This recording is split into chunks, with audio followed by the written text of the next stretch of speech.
Hi, and welcome back to the Medicaid Moment. I'm Catherine Jacobs, estate planning and elder law attorney with Warner, Norcross, and Judd. In these videos, we talk about long-term care Medicaid, the programs that help older and disabled adults who need care and are looking for help to pay for that care. And today we're going to talk about discharge planners, who they are, what they do, and how you can best work with them. And so if you or a loved one's ever been in the hospital, a discharge planner is the person who's going to help you navigate what happens next, whether you're going to go home with support, move to assisted living, or go to a skilled nursing facility for rehab. And so today in this video, I'm going to explain who discharge planners are, what they do, how they determine the best and safest appropriate next setting, the criteria they use, and how families can best work with them. At the end of the video, I'll give you 5 questions that you should be asking a discharge planner in order to get the best results. So let's start out with who is a discharge planner. And typically they're a licensed professional. Often they're social workers or nurses or case managers. And their job is really to plan and coordinate a transition out of the hospital.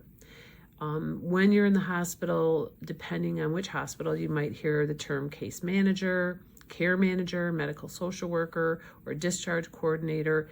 It's the same role, different job, but their core purpose is just to really move a patient safely and efficiently to the right next level of care so that they get the services and the support they need.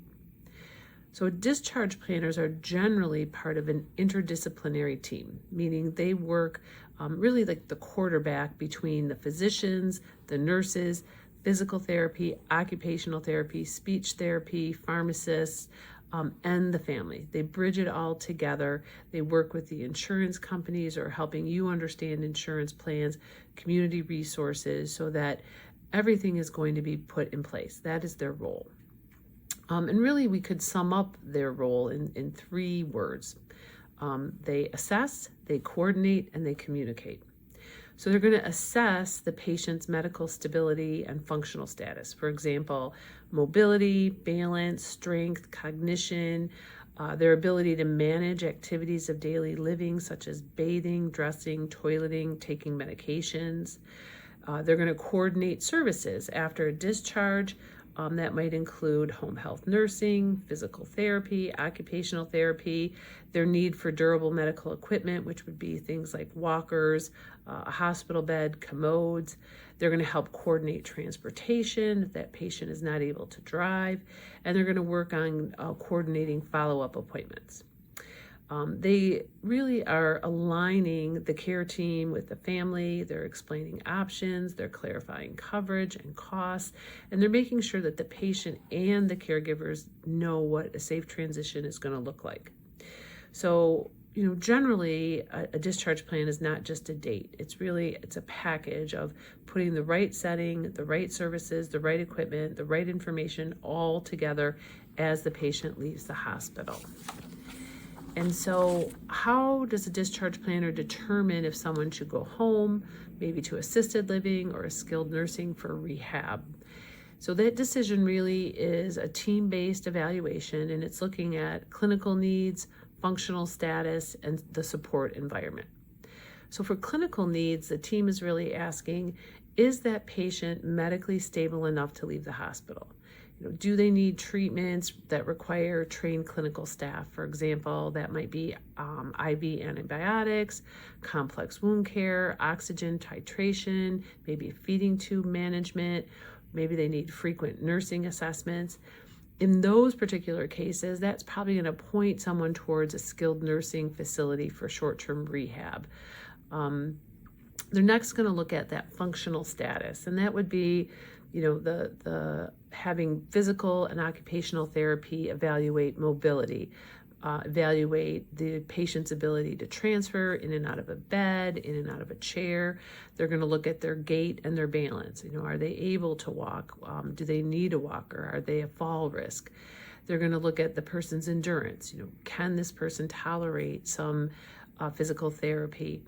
They're going to look at that person's ability to perform their activities of daily living. Can they bathe themselves? Do they need help? Can they toilet? Can they get to and from the toilet? Are they able to dress? Can they eat? Can they prepare their meals? What kind of help are they going to need in that regard? They're also going to look at the safety, awareness, and cognition of a person. So can that patient follow directions? Do they remember precautions? Do they remember that they shouldn't be walking without their walker? Are they able to properly use that walker? Can that person move safely with minimal help and perform tasks? Are they someone who's a fall risk and needs to have someone right there in case they're about to fall, or can they manage it by themselves? Do they have a caregiver who can help? So, that's going to make a difference whether they should be in a home setting or in more of a community or clinical setting. So if that person needs daily and skilled rehab, they're also going to be looking at how much can they tolerate every day for therapy. If they need that therapy, what can they tolerate? Next, they're going to look at that support environment. So the planner or the discharge planner is going to look at the home for layout and safety. Are there stairs? Is there a bathroom on the first floor? Can the home accommodate the equipment that they might need? If they need a walker, if they need a wheelchair, if they need a shower chair or a hospital bed, they're going to ask who's available to help. How often? Is that person going to be left alone during the day while people are at work and only have people there at night? They're going to evaluate whether there's reliable transportation for follow-up visits. If the home environment and the caregiver supports are limited and the person needs ongoing help, that might point someone to an assisted living or a skilled nursing facility, which may be safer for that patient. An assisted living may work for those who don't need daily skilled nursing, but do need some help maybe with meals or medication or those daily activities. Skilled nursing is going to be for someone who really needs a lot of that nursing oversight and structured rehab.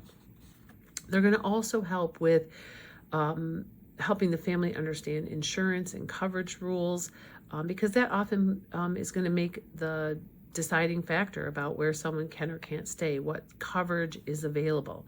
So they're going to be able to point you into that direction. And oftentimes, if there is limited funds available with the patient and the family, then they're going to be looking at some Medicaid programs and then maybe getting an elder law attorney involved to help you understand how you may or may not qualify for those programs. So it's important to understand what criteria discharge planners are using. And, I find that based on the hospital and the type of insurance that a patient may have, it varies. But, certainly they're looking at medical stability and complexity. What are the vital signs of the person? What are the ongoing treatments? How much pain are they in? Do we need oxygen? Do we need wound care? Do we need IV? So, and what availability is there for someone to monitor those particular medical conditions? We're going to look at the functional capacity.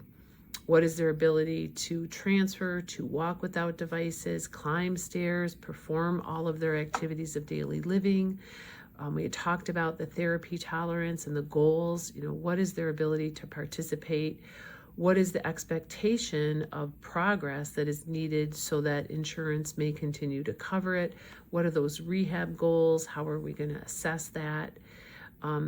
Again, that cognitive status is important, the memory, the judgment, the ability to follow safety precautions, and that home environment, caregiver ability. We're going to put that all together. The discharge planner really kind of synthesizes that, if you will, the input from all the physicians, the therapists, the family, weighing that criteria, aiming always for the least restrictive but safest setting that promotes recovery, independence, and hopefully prevents readmission. That's what they're going to do.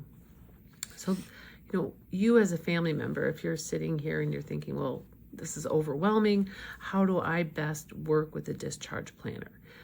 I advocate for, starting early and being very proactive. So as soon as your loved one is admitted, asking to meet with a discharge planner or a case manager, sharing details with them about the home, how it's set up, the person's support team, and who can help when they get home. really not overestimating their ability to do things or the ability for family members to help, because we want to make sure that we have a safe plan. So being very upfront and honest with those care managers. I recommend designating one family member as a point person for communication. When we have lots of family members who are contacting the discharge planner, there's just too many cooks in the kitchen, if you will. So have one person in charge. They should be requesting conferences with the discharge planner, with the nurses, with the therapists, and they're putting together all the information, sharing that with the family. If a facility is recommended, then I would discuss the preferences. For example, location, certain things that might be important to the patient. If possible, in advance of even discharge, being considered touring facilities. If it looks like a facility might be the next best place for that person to go, then you're going to want to go see those communities if possible in advance. And also in that realm, clarifying, okay, how is this going to be covered? Is that going to be part of a Medicare covered portion of someone's insurance, or what's going to be out of pocket? What authorizations might be needed?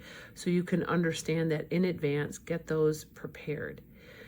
Usually discharge happens quickly. It's not, we're going to discharge your person in the next week or two. It's usually, a care management meeting on a Tuesday and a discharge by a Friday or a Saturday. And so there isn't a lot of turnaround time. So everything you can do up front in advance to help facilitate that is going to make that transition easier, less hectic, and can lead to better results in the end. One of the other things that you can best do is to understand, okay, when my person is discharged, especially if they're discharging to home, what are those first days going to look like? What are the first 3 days going to look like? What should we be watching for to prevent falls, to prevent a medical emergency, to prevent that readmission, to make sure medications are filled, to make sure that equipment is delivered, making sure that you're talking with that discharge planner so that you have a resource guide. What are the phone numbers for the people you need to call? What if something does go wrong? What is your plan of action? So let's talk about what I consider 5 really important questions that families should ask discharge planners. First is, what level of care do you recommend next? This person is being discharged. Are you recommending home with services? Are you recommending assisted living, skilled nursing, or inpatient rehab?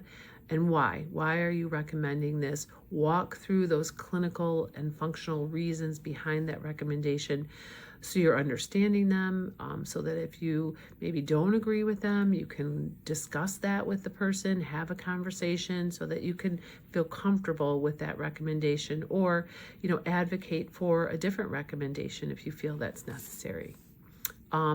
Next question is, what exactly will be in place on day 1 after discharge? Which services are ordered? When will they start? What agency is supposed to be providing them?